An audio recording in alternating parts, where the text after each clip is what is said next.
Do we want to pull we're up on the that? topic of murders. Oh my. I was going to say, one thing we've been dying to ask you about is, or I should say Tim's been dying to ask you about, is cattle mutilations. We have had a cattle mutilation expert come on our show, and so many people believe that these cattle mutilations are done by alien or, supernatural forces, what have you. Tim believes, and many people believe, that the mutilation that's done to these dead cows could potentially be done also by turkey vultures, right, Tim? Is that your theory? Well, that's right. Noah, I was just hoping that you could tell our audience a little bit about your fascination with turkey vultures and this experiment you did at one point in your life.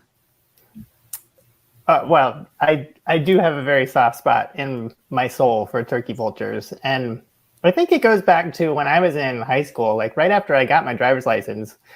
There was this TV show. I don't know if you remember, David Attenborough did a show called Life of Birds, which is my favorite show of all time, obviously. And there was an episode of it called Meat Eaters, where Sir David goes out into this rainforest. I think it was in Trinidad. And he has like this rotten piece of steak in his hands. And he starts talking about turkey vultures and then buries the steak under the leaf litter on the forest floor in the forest and then backs up. And then they cut there.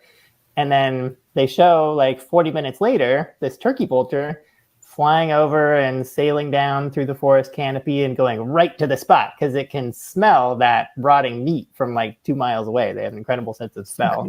And dug it up. And when I saw that as a sophomore in high school who had just inherited this 88 Volvo sedan from his parents with a very large trunk that could fit a body in it, I was like, oh man, that is the best bird feeder idea I've ever seen. And I went out and I found a roadkill deer carcass on like this hot August afternoon in Western Oregon outside of Eugene, and somehow single-handedly wrestled this thing into the trunk of my Volvo and took it home and dumped it in the front yard. And was like, Mom and Dad, I'm going to see how many turkey vultures I can attract to our yard.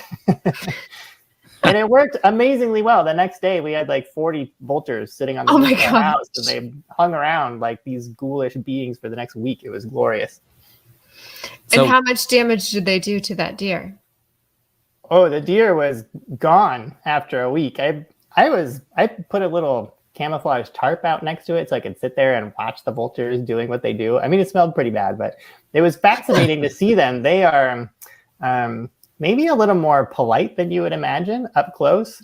They would almost have this pecking order of who gets to eat and then the next vulture, and they were very shy. I would have to sit there dead still for half an hour before a vulture got up enough courage to come and start eating. But yeah, literally they made some holes in the carcass. They ate the eyeballs out and the gums out first because that was like the tastiest part, I guess, and then sort of went from there. And by a week later, it was just bones. That was all that was left. Noah, we've all seen turkey vultures on the side of the road on a carcass, and people tend to think that they just go at it like it's a pack of wild animals, but you seem to observe them in more of an orderly fashion. I can't think of another bird that is so common and abundant and a large bird species that you just see all the time. Turkey vultures are always flying around in the sky, soaring on thermals. That is also so secretive. I've only ever seen one turkey vulture nest in my entire life. And I can't think of another abundant big bird that I could say that. They nest in like caves and hollow logs and foundations of old buildings way away from people, and they're super shy and secretive and tentative, and they're also silent. They're one of the only birds in the world that lacks a syrinx, which is like a bird voice box, so they can't actually physically make a noise except for sort of a hissing sound at their nest if you ever get that close. Although I don't recommend it because their main defense at the nest is to vomit up whatever they have in their stomach, which is already pretty nasty. Might be worse than a skunk. Yeah, well, I would say that's pretty close, actually. Good to know. Yeah, now that you mention it, I have never seen a turkey vulture nest. I never thought about that, though. Matter of fact, I think I just automatically assumed that, how I see them, CJ, we see them sometimes in these dead trees, like a whole group of them, and they're what I take to be sunning in the sun or drying their feathers or something. I just kind of assume they're just in that dead tree at night in the same pose. They make communal roosts. They're actually kind of social. They hang out together in the evening, and they probably sleep in later than any other bird also, because they have to wait for the sun to heat things up so they can start soaring on the thermal. So actually, you know, on consideration, it wouldn't be too bad to be reincarnated as a turkey vulture. You get to sleep in. Yeah, you sleep in and just sort of fly around all day and eat rotting deer carcasses. It sounds great. Yeah, that's not so bad. Endless supply of food. And I mean, you never have to worry about it too much. But here's what it boils down to, Noah, for the cattle mutilations. When a cattle is discovered on a ranch, we've got a tongue missing. We've got organs missing. We've got lips and gums missing, or what appears to have been surgical precision type of operation going on. Is this potentially attributable to turkey vultures? Well, yeah, when you describe it like that, that actually fits pretty well with what I've seen them do to roadkill deer carcasses and things. They go for the soft exposed parts first, so the eyes and the gums, and it's not really totally chaotic, so that would maybe account for the surgical seeming quality of it as well.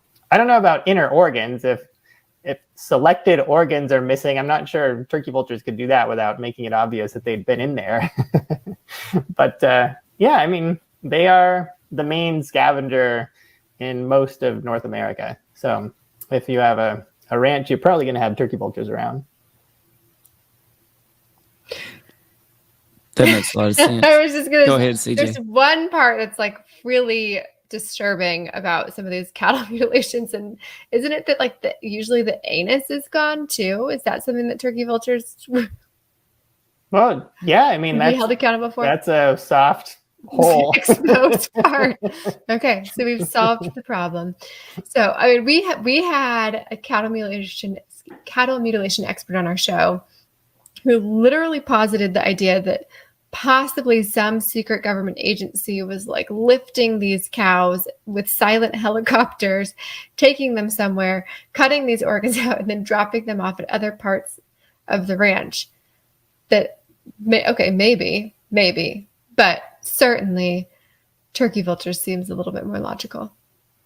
They do really like dead cows. I mean, that we also have a super endangered bird in the U.S. called the California condor, which you might have heard of. Yeah. I applied one season to work with California condors, doing field research with them, and I got the job. And then the guy who hired me called me up, and he was like, "Okay, I just want to have a conversation with you before you get all excited about this job. I want you to know that mainly what this job is backpacking cow carcasses up into the hills and leaving them there so that the condors can come down and eat them."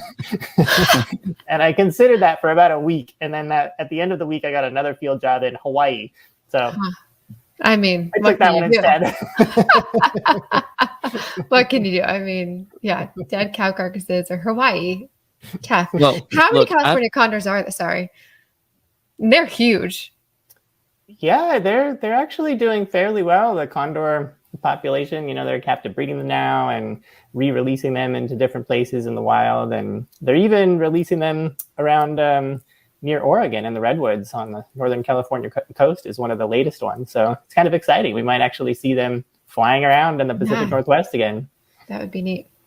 That would be exciting. And Noah, one of the things that I wondered about the turkey vultures is that, this could definitely be another area of consulting for you, because like in Texas, the sheriffs have actual open cases investigating these cattle mutilations, right? And I feel like you would be a prime expert to call in and say, hey, this is potentially turkey vultures or not turkey vultures. Expert witness. Well, I have spent quite a bit of time looking at turkey vultures, so I'm always happy to talk to anyone who's interested in potential vulture This is a whole, I didn't realize that cattle mutilation was a thing. This is a section of the universe I've never experienced before. Welcome to our universe, I need to do Noah. some Googling. Yeah, I struggled with that episode, preparing for that episode. I had heard about cattle mutilations before, just in terms of how they were related to belief in UFOs and aliens. And generally speaking, in areas where there is strange activity, there's also animal mutilations. One of the shows that we had guests on from is The Secret of Skinwalker Ranch out in Utah, and they have all kinds of strange activity there and also animal mutilations. But the cattle mutilation expert had all sorts of theories on what was going on. New world. Yeah, that's amazing. Not to mention the fact that the sheriff's department posts these incredibly ominous pictures of cattle, like the most ominous picture of a cow you've ever seen, with the headlines of cattle mutilations and like blood red, and we're going to get to the bottom of this, and we don't know what's happening, and it's definitely not scavengers, they say, because of whatever reasons, because they were only there a very short amount of time or what have you. And so then Google it. I think you might find yourself heading to Texas soon. It sounds very interesting.